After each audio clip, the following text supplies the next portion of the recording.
সাদাটা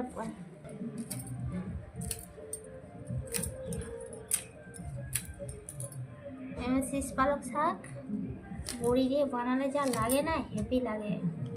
বন্ধুরা খেয়ে দেখবে, বড়ি দিয়ে সরষের মাথা দিয়ে। আর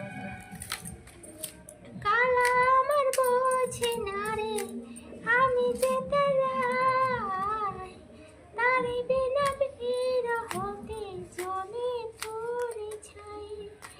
বাসি যে তোর ডাকে না রে, কেমনি বাজি ছাড়া তারে। বাসি যে তোর ডাকে না রে, কেমনি বাজি ছাড়া তারে।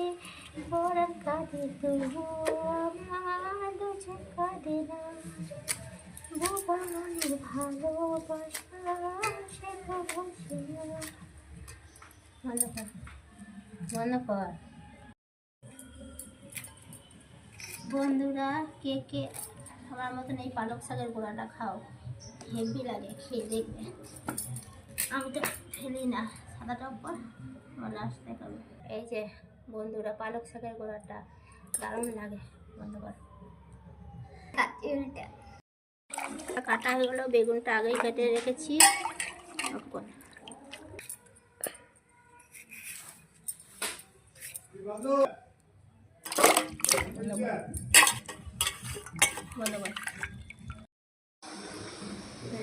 এখানে গিয়ে দেখানো তো আমাকে তুলছে একটা শাক কত বড় ভিডিও করবে। বন্ধুরা শাকে আমি বেগুন সিম দিয়ে আর 5 ফোড়ন, গোটা রসুন, তেজপাতা দিয়ে ফোড়ন দিয়েছি। ওটা দেখাতেই ভুলে গেছি, যাকে পরে রান্নাতে দেখিয়ে দেবো রেসিপিতে। তখন আমি নুন দিচ্ছি। বন্ধ কর, সাদাটা বন্ধ কর। হলুদ দিয়ে দিচ্ছি। একবার আমার ফোড়ন দেওয়া হয়ে গেছে, রান্না শেষে দেখাবো। বন্ধুরা দেখো, 1 কড়াই শাক আর রান্না করার পর কইটুকু হয়ে গেল। তো শাকটাতে কী কী ফোড়ন দিয়েছি এবার বলছি, ভালো করে শুনবে। গোটা রসুন আর কাঁচা লঙ্কা আর তেজপাতা, 5 ফোড়ন আর হলুদ আর নুন আর সামান্য একটু চিনি, বাস। আর কোনো মানে এই শাকটার মধ্যে দিইনি। আর শাকটা আছে সিম, বেগুন, আলু আর পালক শাক। একবার এমন এইভাবে বানিয়ে খেয়ে দেখবেন, সেই স্বাদ। আমার তো এই শাকের রেসিপিটা খুব ভালো লাগে। আর আমার পালক শাক এই শীতে যদি হয়, আমার আর কিচ্ছু চাই না, বাস। ভাতটা বাড়ো মা। এই তো বাড়ছি এটা।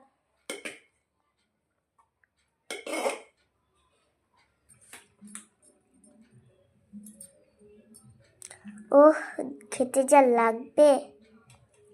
লাগবে না? হুম।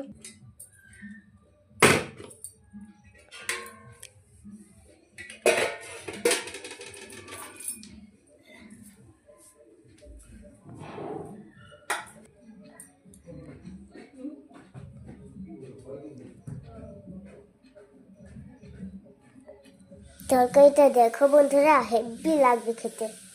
মা একবার বলো তো খেয়ে কেমন হয়েছে।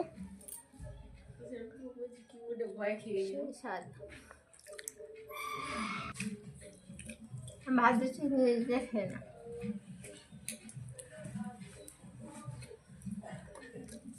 স্বাদ বন্ধুরা, আমার শাকগুলো আর কিছু চাই না।